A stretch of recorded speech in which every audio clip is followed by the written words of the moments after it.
Welcome aboard the Ferry of Knowledge. My name is Luca, and I'll be your captain tonight.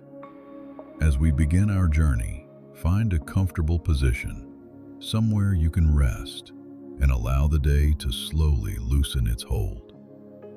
In a moment, we'll set sail together, leaving behind noise, distraction, and the weight of the waking world.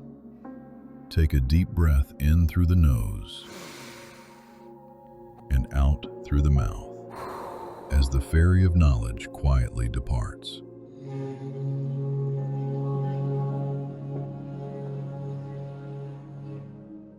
Hades is often spoken of as a place before he is understood as a presence.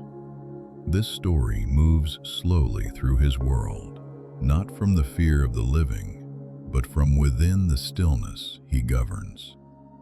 It follows the shaping of the underworld, the arrival of Persephone, and the balance that emerged between what is taken, what is returned, and what must remain below.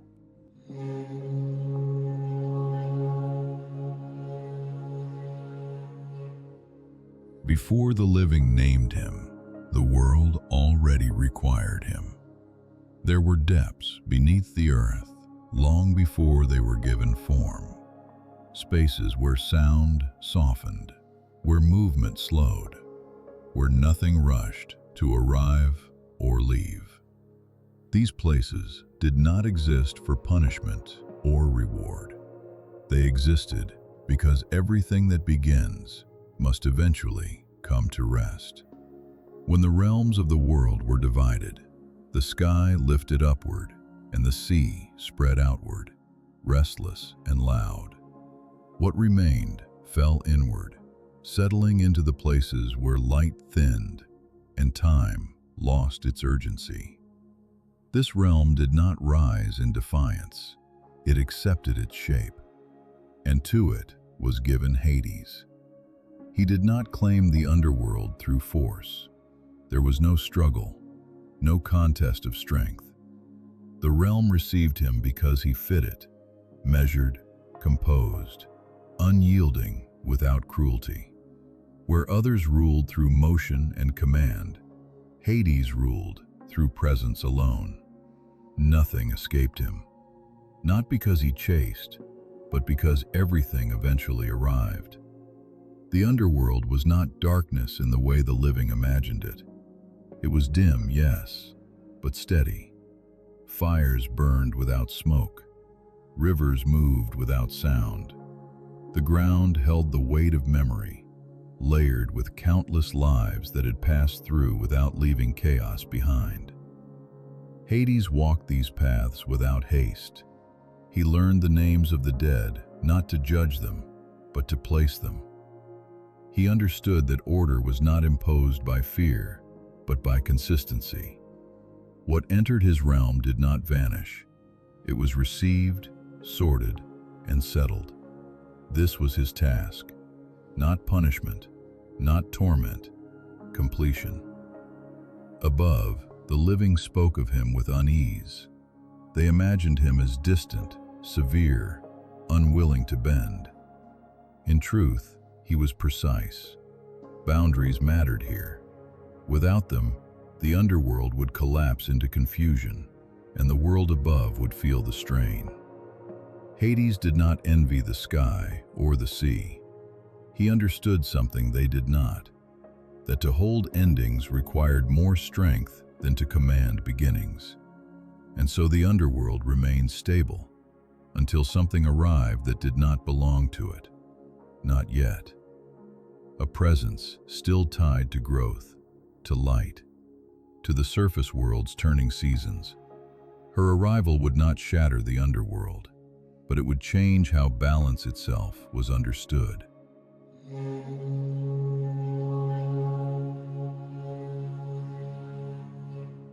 Before she was ever named for what she would become, Persephone belonged entirely to the surface. Her world was movement, Fields shifted color beneath her feet as seasons passed without resistance. Green gave way to gold, and gold returned again to green. Each change so familiar, it felt eternal. Growth was not something she questioned. It surrounded her, responded to her presence, bent gently toward her when she passed. She was shaped by this abundance. Where others learned caution, Persephone learned curiosity.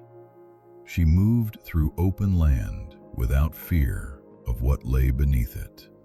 Her attention was drawn upward and outward, to blossoms opening, to seeds breaking soil, to the quiet assurance that everything returned if given enough time.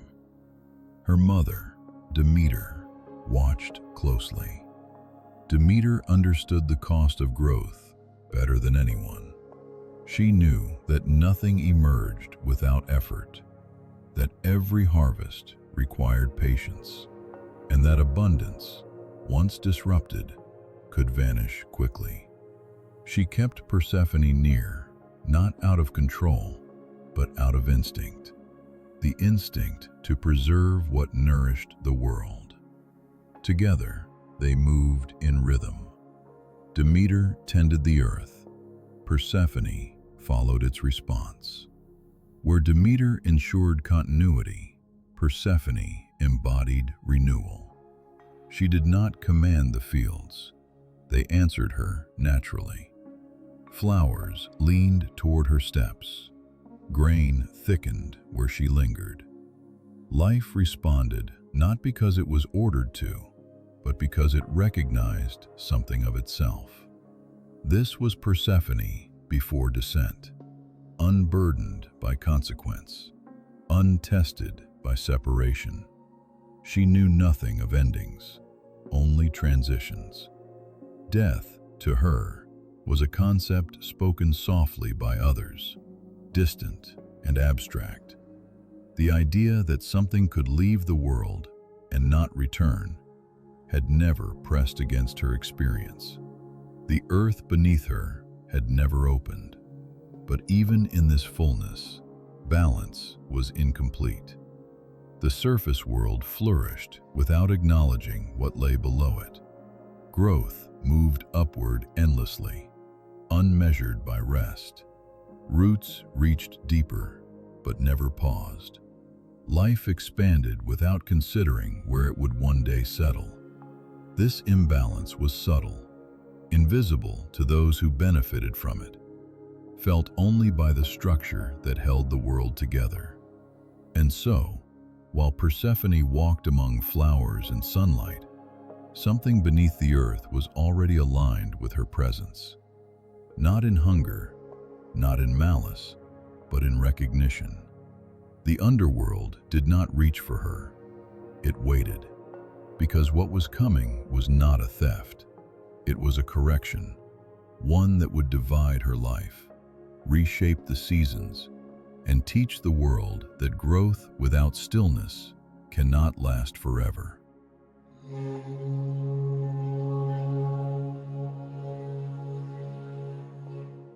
The day did not announce itself as different.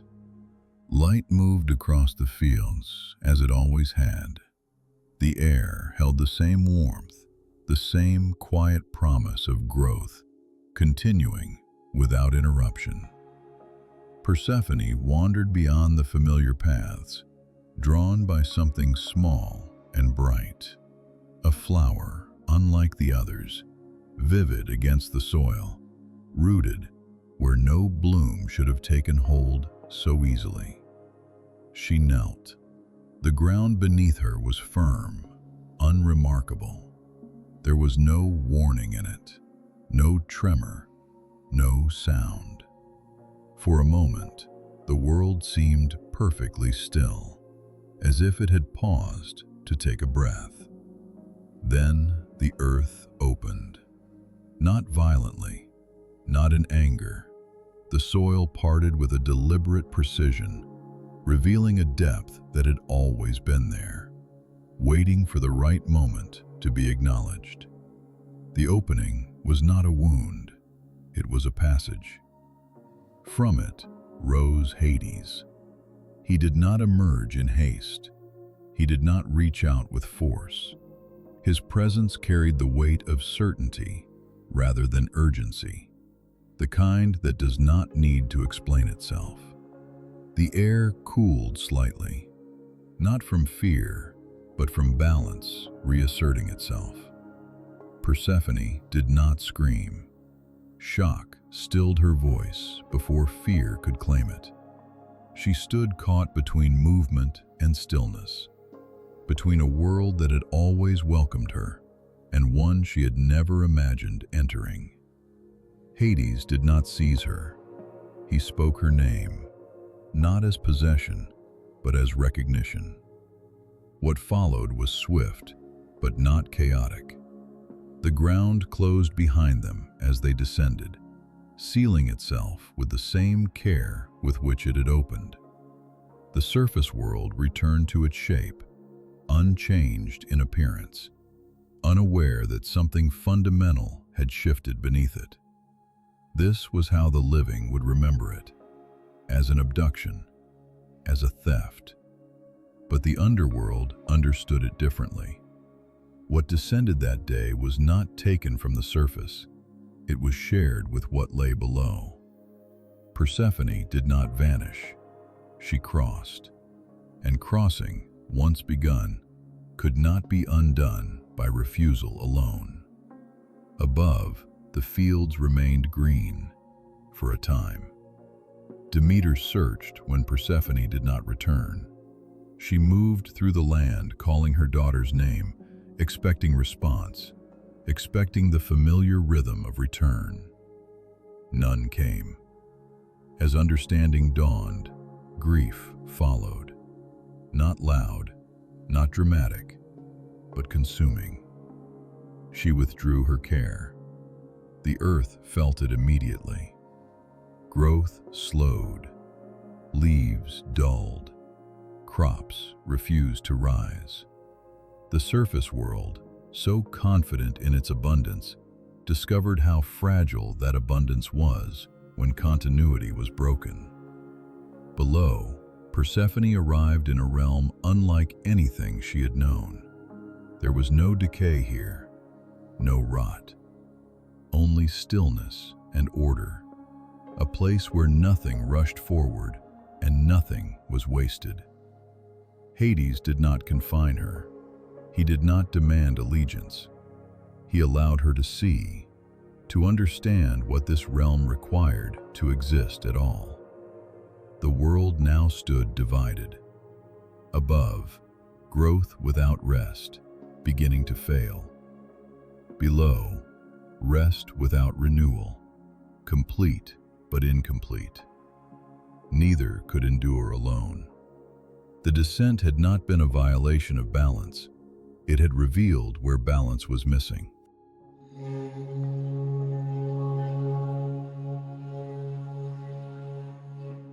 Below the surface, the world did not feel hostile.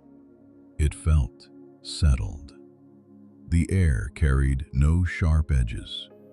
Sound did not echo. It softened. Light did not vanish entirely, but thinned into a dim, steady glow that revealed shapes without demanding attention. Paths unfolded with intention, leading not toward spectacle, but toward order. Persephone moved carefully at first. Her senses searched for familiar cues: wind in leaves, the pull of warmth, the restless energy of growth.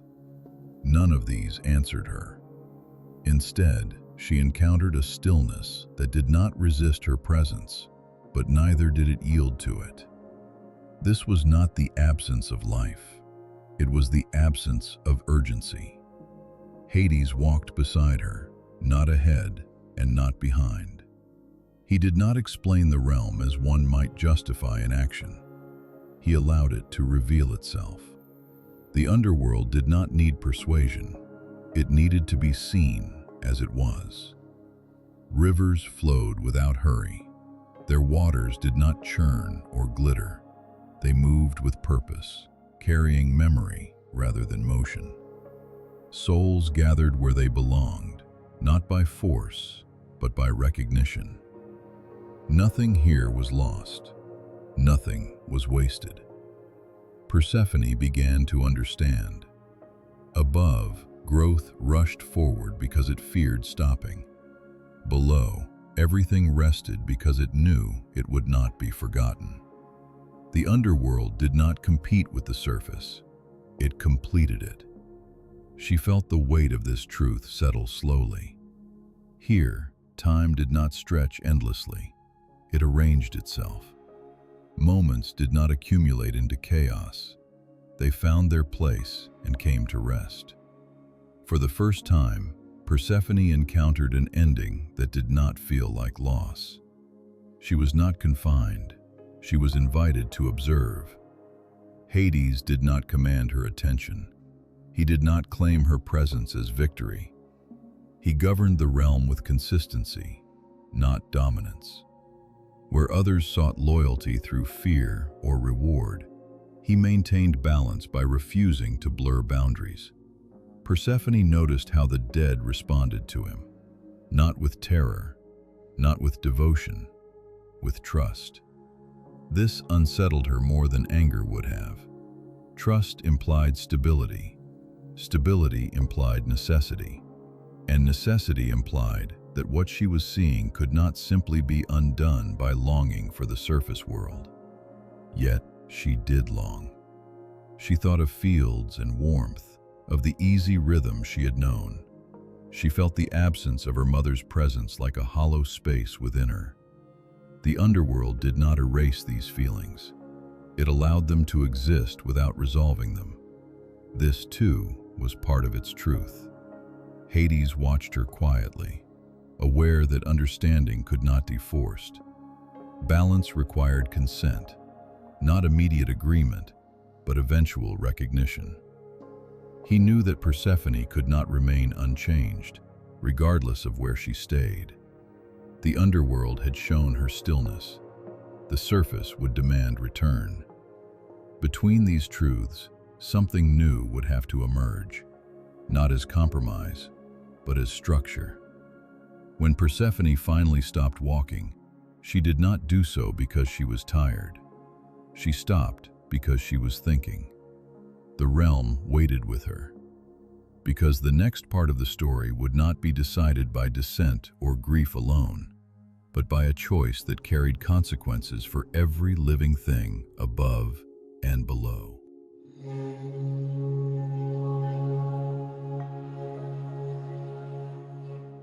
The underworld did not rush Persephone's decision. Nothing here demanded immediacy. Time, once freed from growth and decay, stretched differently. Days did not press against one another. Moments were allowed to unfold until understanding arrived on its own.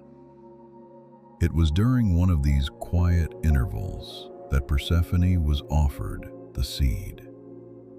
It was small, barely remarkable.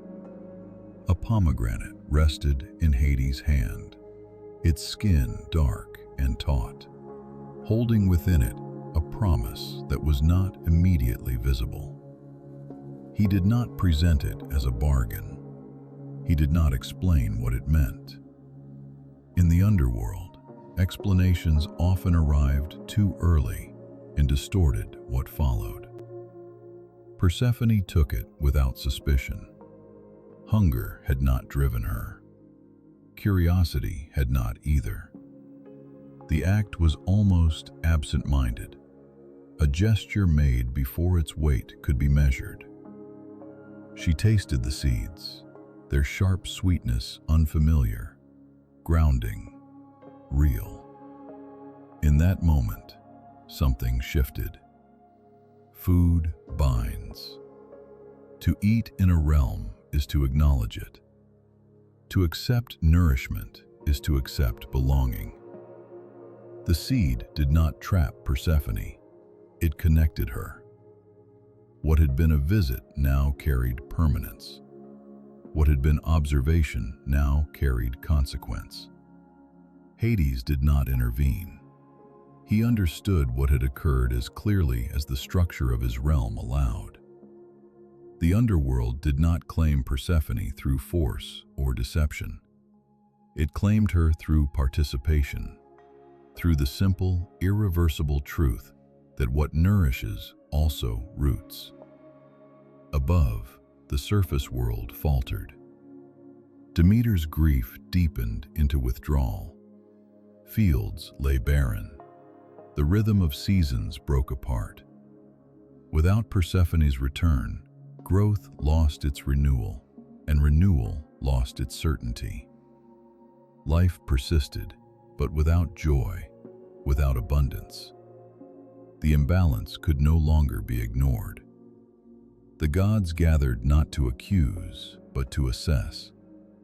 They saw what had happened not as a crime, but as a fracture, one that could not be mended by erasure alone. Persephone could not be removed from the underworld without consequence. The seed had been eaten. The connection was real. And yet, she could not remain below forever. The world above required her presence as much as the underworld now did. The solution that emerged was not perfect. It was precise. Persephone would divide her time. She would rise to the surface and return to the light, allowing growth to resume. And she would descend again, returning to the stillness that had reshaped her understanding. Neither realm would claim her entirely. Both would be sustained by her movement between them. This was not compromise, it was balance. Persephone accepted this role not as a punishment, but as recognition. She was no longer only the embodiment of renewal, nor merely a visitor to stillness. She became the bridge between beginning and ending, between growth and rest. Hades did not lose his realm. He gained a partner who understood its necessity. And the world, once divided by grief and fear, found a rhythm it had never known before, one that honored both the urgency of life and the dignity of its pause. When Persephone rose again, the earth responded immediately. Green returned. Seeds broke soil. The cycle resumed, not as it had been, but with understanding woven into it. The story of her descent was never meant to end in loss. It was meant to teach the world that nothing can grow forever without returning, and nothing can rest forever without rising again.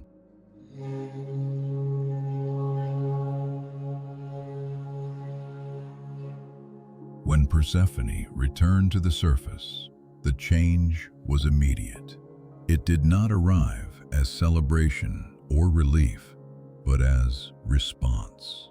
The ground softened beneath her steps. Shoots pressed upward where soil had hardened. Trees that had held themselves in restraint released new leaves, tentative at first, then certain. Life did not rush back all at once. It remembered how to begin again. Demeter felt her before she saw her. The presence that had been missing returned like warmth spreading through cold earth. Grief loosened its hold, not because it had been forgotten, but because it no longer stood alone. Mother and daughter reunited without words, their bond reshaped by what had passed through it. The surface world resumed its movement, but it did not return to ignorance. When the time came for Persephone to descend again, the fields did not resist. Growth slowed without despair. Leaves fell without panic. The world learned, slowly, that absence did not mean abandonment. It meant preparation. This was the new rhythm. Persephone moved between realms, not as a captive, but as a constant. Her descent marked rest. Her return marked renewal. Each phase gave meaning to the other. Without descent, return would feel endless. Without return, descent would feel final. Hades watched the cycle take hold. The underworld did not darken when Persephone departed. It waited. Souls continued to arrive, to be placed, to be received without fear. Order held because it had never depended on possession. When she returned below, Persephone no longer walked as a visitor. She moved with familiarity. She learned the names of the dead, not to mourn them, but to honor them. She understood where stillness healed and where it merely preserved. Her presence brought gentleness to a realm that had never lacked fairness, only warmth. The world above adjusted to the certainty of loss. Winter came not as punishment, but as rest. Cold no longer threatened extinction. It signaled waiting. The earth learned patience, just as Persephone had. This was the final teaching of her story, that life is not a straight ascent, that absence can be part of belonging, that balance is not found in choosing one world over another, but in moving between them with intention. Persephone did not belong fully to the surface, nor entirely to the underworld. She belonged to the passage between, and through her movement, the world learned how to endure change without fear, how to let go without forgetting, and how to return without pretending nothing had been lost. When she descended, the world rested. When she rose, it grew. And in that rhythm, meaning settled into place, steady and complete.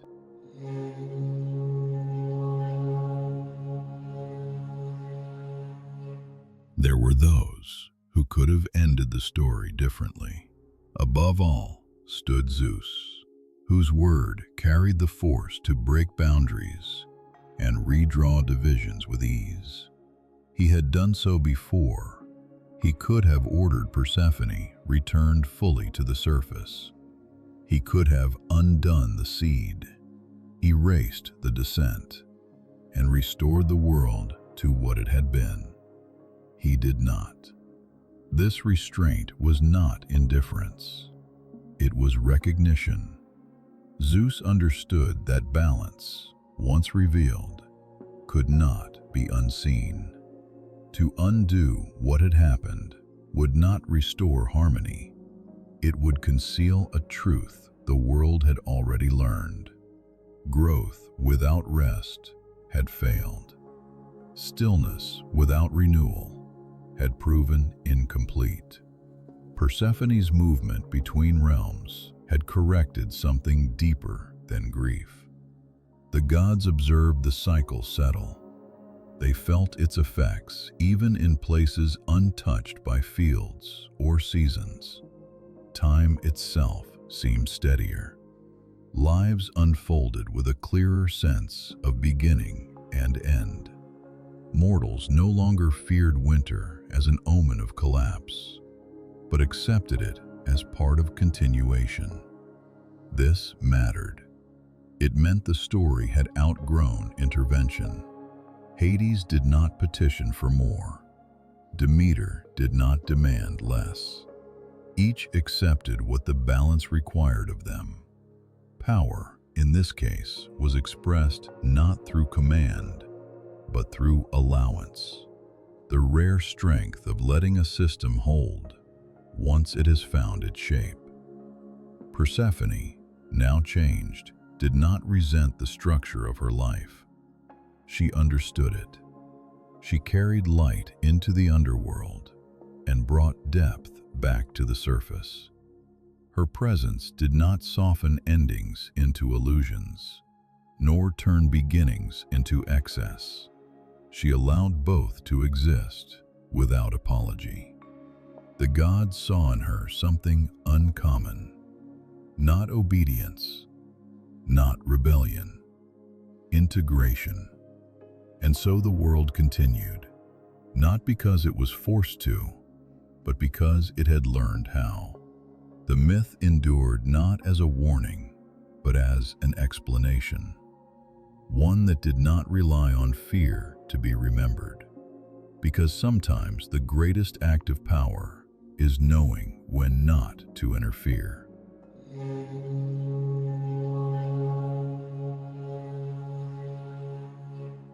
Among the living, the story did not spread all at once. It settled gradually, carried not by proclamations, but by observation. People noticed that the earth no longer behaved as it once had. The seasons no longer blurred together. There was a time for planting, a time for waiting, and a time for return. Loss arrived, but it no longer felt permanent. Absence came, but it carried the promise of renewal. They learned this not through instruction, but through living within the rhythm. Fields were left fallow without fear. Fires were kept through winter with patience rather than desperation. The world above adapted, not because it had been commanded to, but because it had been shown how to endure. The names of the gods became markers rather than explanations. Hades was no longer spoken of only in whispers. His realm was understood as necessary, the place where things went to rest, not to vanish. Persephone became the measure of time itself, her movement marking when the world should grow and when it should release what it had held too tightly. Demeter remained the guardian of nourishment, but her care gained depth. She no longer fed the earth without pause.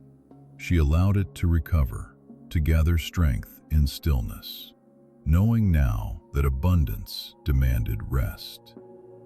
This understanding reached beyond the fields.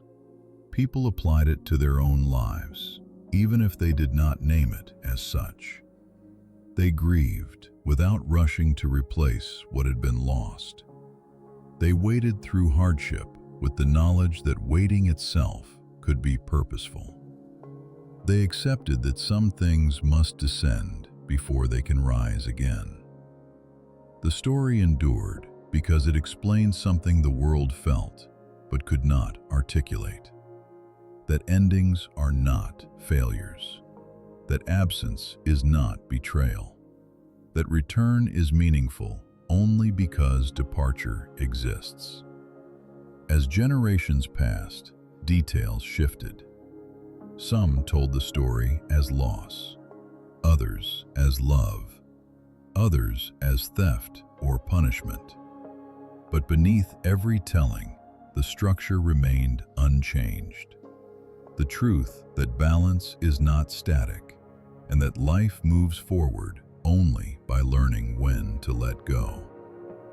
The underworld remained steady. The surface continued its turning, and Persephone moved between them, not as a victim of fate, but as its living shape. The story did not need to be remembered perfectly. It only needed to be remembered enough to teach the world how to wait.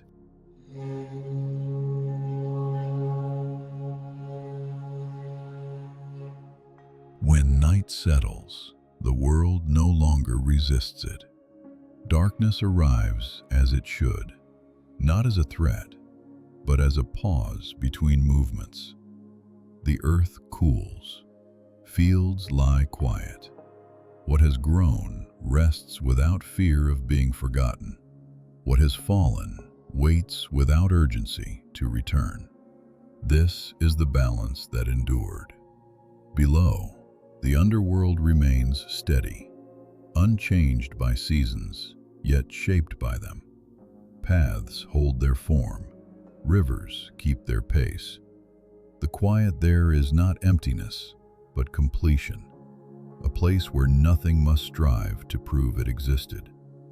Above, life continues its turning, Spring does not arrive as a miracle anymore. It comes as fulfillment. Winter no longer feels like loss. It feels like preparation.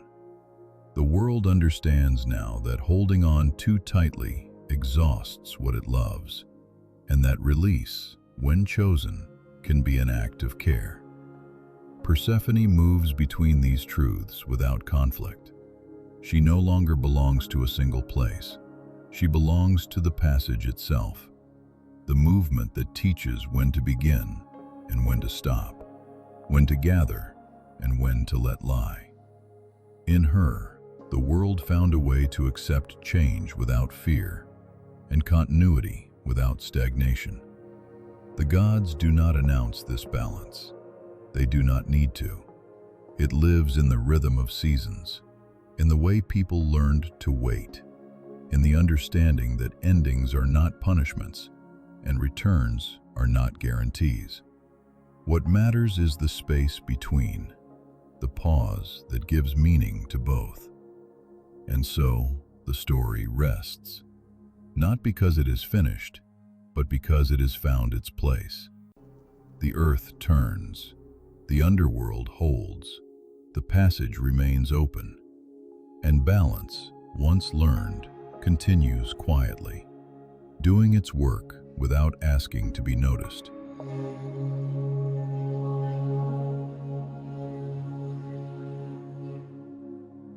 As the story settles, the ancient world grows quiet once more.